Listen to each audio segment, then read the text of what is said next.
The journey always begins somewhere. It can start from weakness, from aspiration, and even conquest. It can lead to amazing places with opportunities that define you.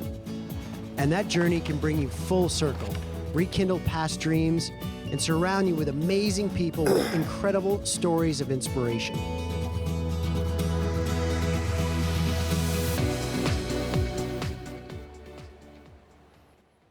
Hey everyone, welcome back to the Inspirational 30. I'm your host, Jim Gardiner, and thank you for joining us.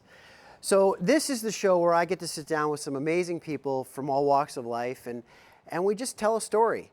And hopefully that story inspires you at home to be a better version of yourselves tomorrow than you were today. So thank you. Now today's show is a special one for me because it kind of mirrors my own journey to a degree.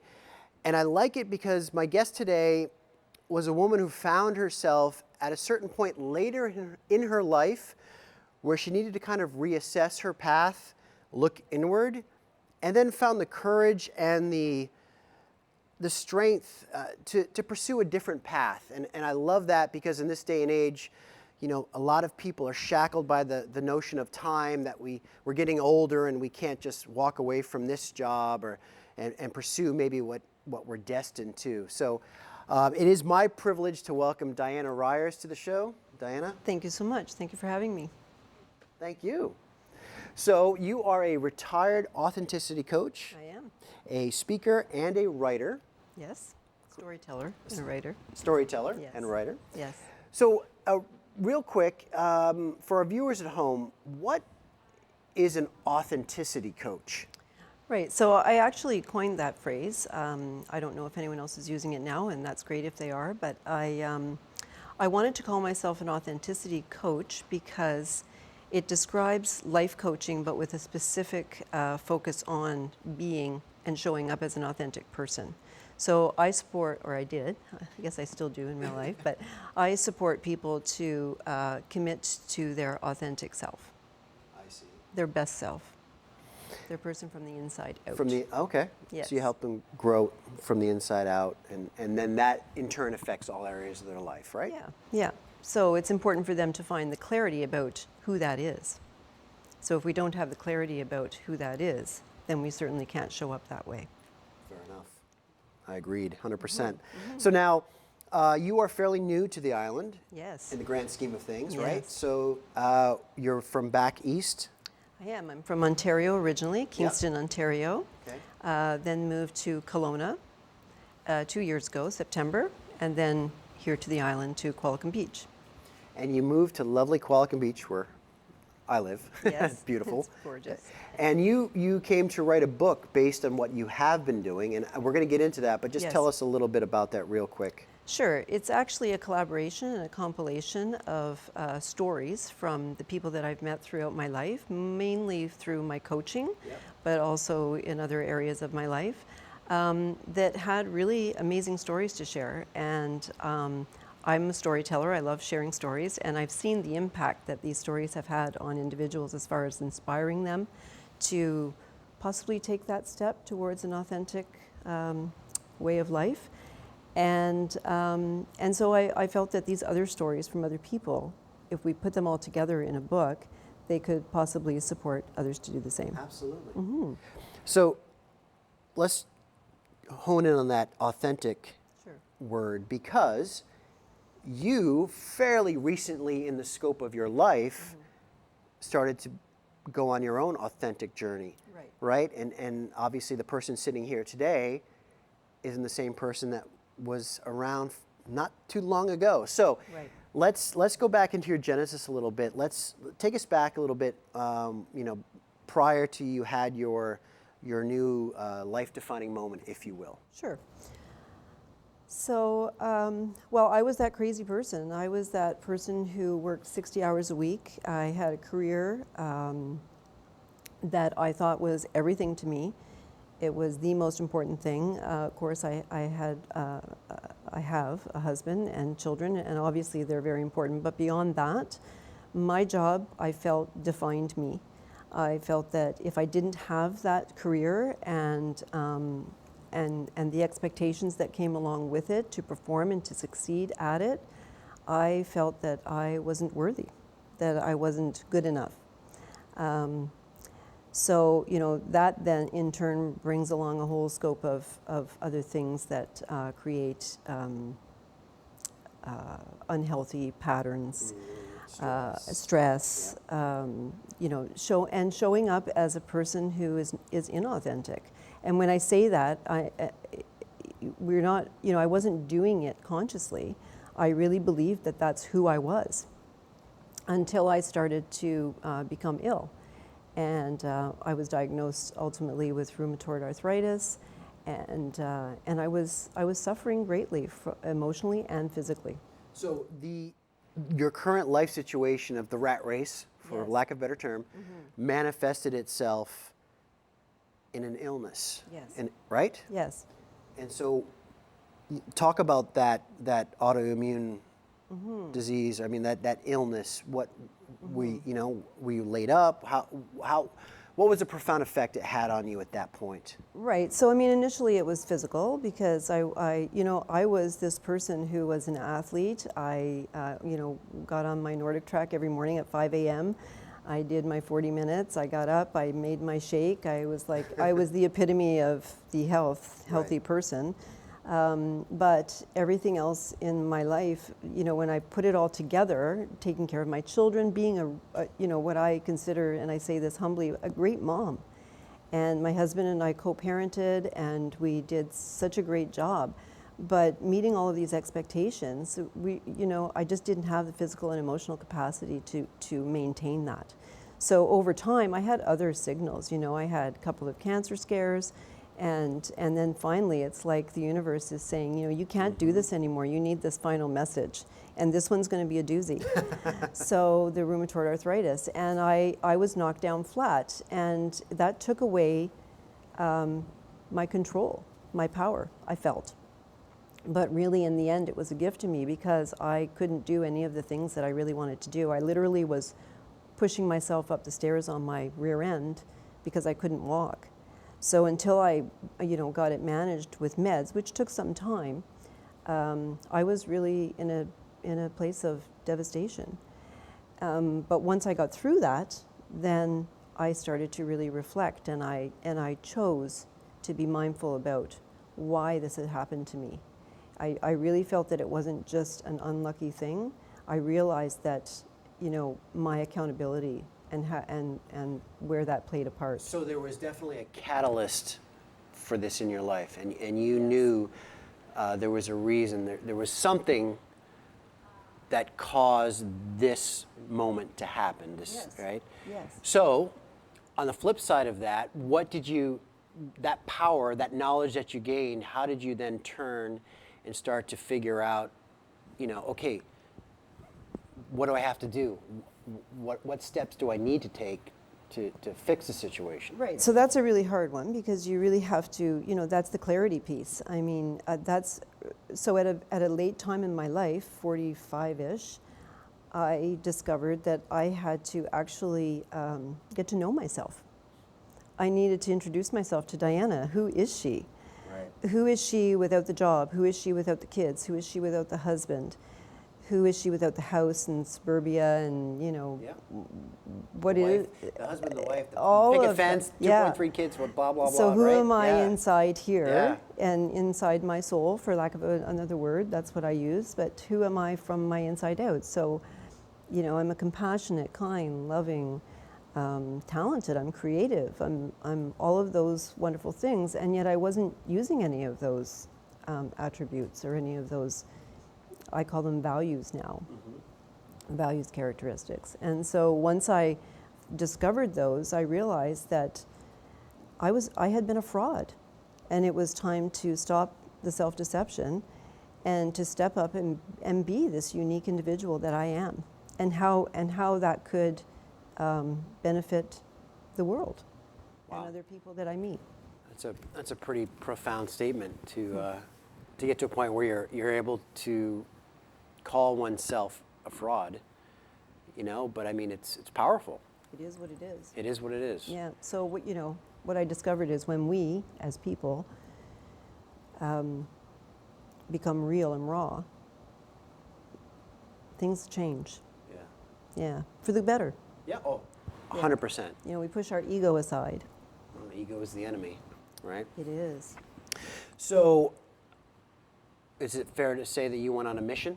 I went on a mission. You went on a mission. I went on a mission. So, let's delve into, so that mission took you to kind of reassess some of your, well, we knew that there was some type of emotional blockage going on, right? Totally, yes.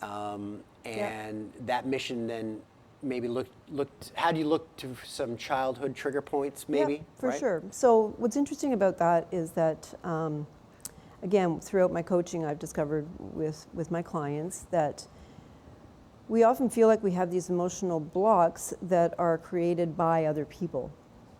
But most of the time, what I discovered about myself, I'll speak to myself, is that those emotional blocks were perceptions that I had, and I chose to believe them. So, you know, stories in my head that I created about family members and certain situations or things that they had said to me or, you know, said over and over again to me that were most likely well-intended, but that I had interpreted it in a different way for whatever reason. I mean, we could talk forever about that. But I interpreted them in a certain way. And so perceptions are only real if you believe them, right? So I chose out of fear maybe of not being accepted by certain people, fear of not being accepted within society itself. I chose to believe certain perceptions. And what that did is it created a personality that was not who I am as my authentic self. Right. And so this is what I discovered later, was that for like 45 years, I mean, generally speaking, I was Diana, but there was this underlying authentic self who I had squashed, and that had created these emotional blocks. And I believe that was the stress, it was the emotional blocks that created the stress within myself and that triggered the autoimmune disease. Well, I had mentioned this. Yes, yeah. I had mentioned this to you when we met prior. That in season 1, I sat down with Carla Pilton. And, Yes. and a very similar story. And you know, she's an intuitive healer, but she, you know, that's what she does is to help release those emotional. She's lovely. Excellent. Yes. I love her. She's great. Good soul. But it's all about releasing those emotional blocks, you know, and she had a very similar experience to you where, you know, she became very ill. It manifested that way. Yes. You know? Yeah. Now, did you have to go far back to find some of those triggers? Like, did you have to go to early childhood? Was it fairly recently? I think, yes, I mean, a lot of my childhood I don't remember, which is odd. There was nothing that was totally devastating or anything. I had wonderful parents. Yeah. They loved me, they were good to me. It was more about me delving back into my interpretation of all of that and my interpretation of my relationships, and not just with my parents or my siblings, but also with friendships and past relationships, and how those, you know, my interpretations of all of that and what had happened in those experiences and how that affected me, and how I interpreted it again and created something that wasn't necessarily real. Mm-hmm. You know? No, and that takes time. I mean, I'm, like I said earlier, I'm going to be 57, and I still get hit sometimes with one of those, aha. What was I thinking of? Why did I think that? So you worked on these things, so you assessed, you had the courage to look in the mirror and kind of break down some of these things and peel away all the layers of the onion to just Diana. And then you kind of started to have a who are you moment. You found the solace, if you will, in the conversation of others. Yes. So let's talk about that, because that led you to the coaching, yes. right? So yeah, that was a big time in my life, a big shift. Because I wasn't very well and I was just working on myself, that's pretty much all I could manage. After I started feeling better, going to Starbucks and in Ontario, in Kingston, and sitting by the fireplace in the cozy chairs. And And I would sit there for hours, and people would come and go, and I would start to, I just have conversation. Yeah. I love people, and I love to connect. So we would sit and chat, and more they would open up to me. Excuse me. And we would have these conversations about self and inner self, and like real conversations. So now, when I speak to somebody or have a conversation, I don't ask them what they do for a living. I really want to know who you are from the inside out. So that's what I found I started doing. And I wasn't, again, consciously, unconsciously, I just knew that my mindset had changed. I didn't want to know trivial, shallow things. I really wanted to connect and know people and get to know them. And as I did that, man, do you ever learn about people? Like, they actually want to talk about it. They're yearning for this kind of connection and conversation. I agree. So once I got past, once I did that for a while, I realized that I wanted to do this for a living. I wanted to create a trusting environment for people to come together in groups and have these difficult yet meaningful conversations. Okay. And so there, amidst all of this, was a beacon calling you to this mystery book. Yes. Is that right? Yes. So, yes. So tell us about that. The book? Yeah. Yeah, so I've been coaching for, we were trying to determine that 8-ish years. And then I moved out here, and I was coaching still in Kelowna, but then I decided that after a certain time, coaching is difficult. And it can take a lot out of you. And I felt like it was my time to sit back a little bit and again, work on myself some more. But I didn't want to leave the coaching or the authenticity piece. It's really very much a part of me. And I'm a writer, and I used to write columns in Kingston, and I write for Encompass magazine now. And so I thought, I want to collaborate with some people and create these stories. And so that's my way of segueing my coaching into something that's with a little more ease, but that's still purposeful. And so I'm hoping that it will, I'm working on the first book. I have 14 authors right now. Each is a chapter, their story. And then I'm hoping that we can continue on with that kind of a Chicken Soup for the Soul series, but Daring to Share, it's called. Yeah. And so I know we skipped over a little bit, but you went to study. So you actually studied with Authentic Leadership Global with Tana Hemmensley. Okay. Yes, in Vancouver. In Vancouver. Oh, okay, good. Yes. Yes.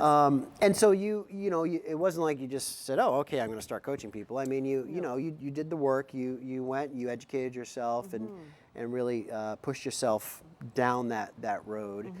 And you coached for about 8 years, give or take.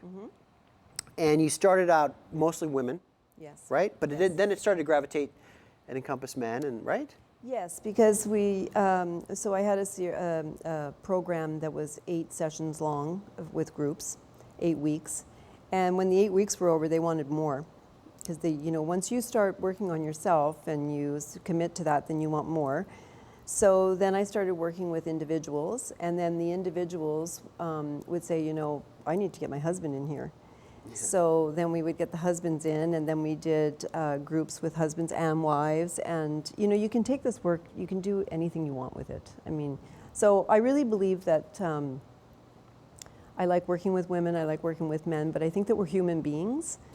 And men need this work as much as women. And in order for us to coexist in a truly authentic way and be vulnerable and share with each other and grow together, everybody needs this work.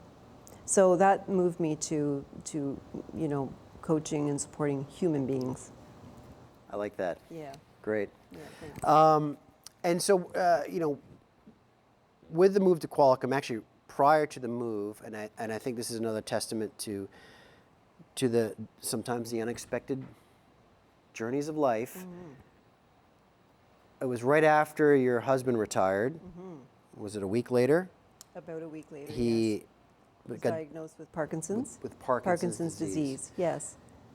Yes. So that was back in Ontario, just before we moved to Kelowna. And then Kelowna to Qualicum. And so now here, obviously, as a family with the two of you, you are dealing with that. Yes.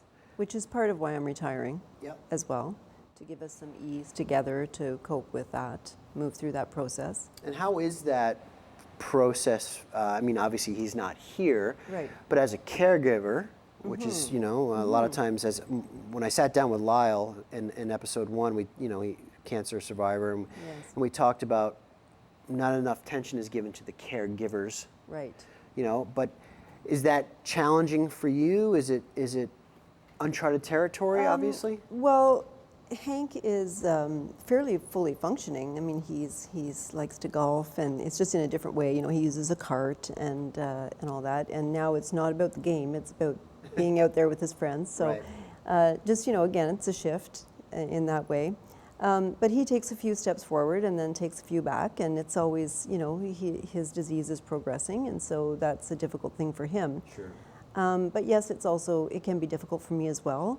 But again, you know, using that whole values-based authenticity philosophy, I'm also accountable for my destiny. So I need to create what joy and happiness means for me within our relationship and within both of our diseases. Because I may look fine right now sitting here, but, you know, I'm on medication, and in order for me to function as well.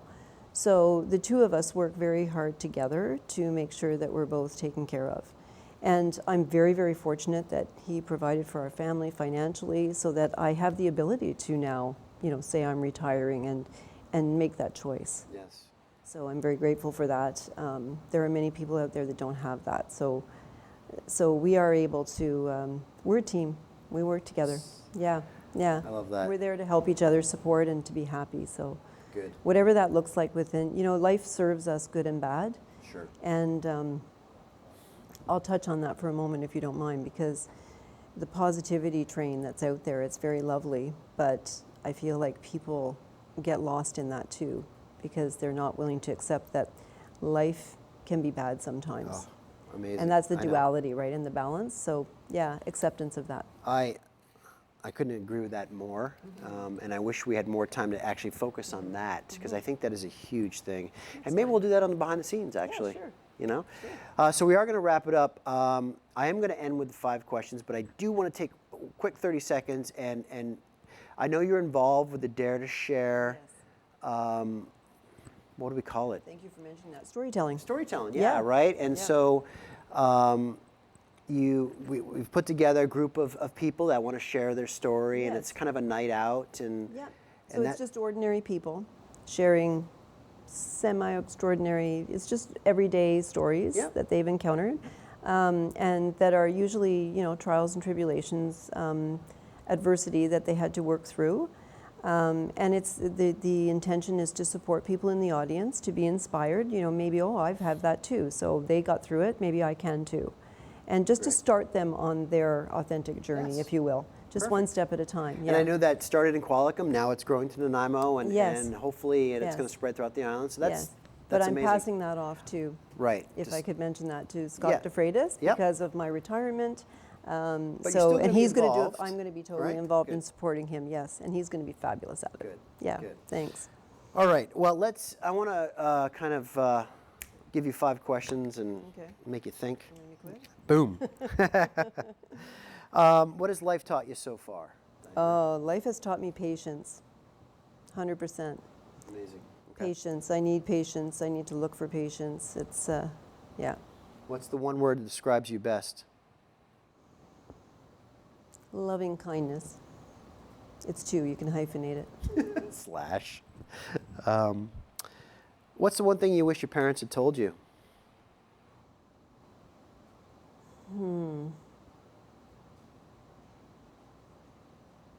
To accept the good and the bad together. Most impactful decision of your life? Marrying my husband.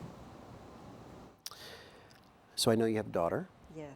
I have a son too. Oh, son. Okay, so I don't know if you have grandkids, but if you Grandpuppies. Grandpuppies. If you were to have grandkids at some point, how would you want them to think and feel if they saw a photograph of you years from now? Oh my goodness, Jim. I would hope that they would feel that I was a compassionate and kind individual who made an impact on the world, on others. Perfect. Well, thank you for being here today. Thank you so much. This has been fun. Great. Well, there you have it. I think, well, I can honestly say I think Diana has had an impact on people. Not only her coaching people, but me sitting here today. I know people that have been to the Dare to Share events. And I think that's a testament that we all have that capability. We all can inspire others around us. We don't have to be famous, and we don't have to do all these amazing things to be an inspiration to somebody. So thank you for that. And for those of you at home, I think this show, again, is an exclamation point on the fact that we're never too old to stop what we're doing and make sure we're happy and to make sure we do something about it. I know I did, I know Diana did, and hopefully you will too at home. Cheers, thanks for watching the Inspirational 30. We'll see you next time. Bye.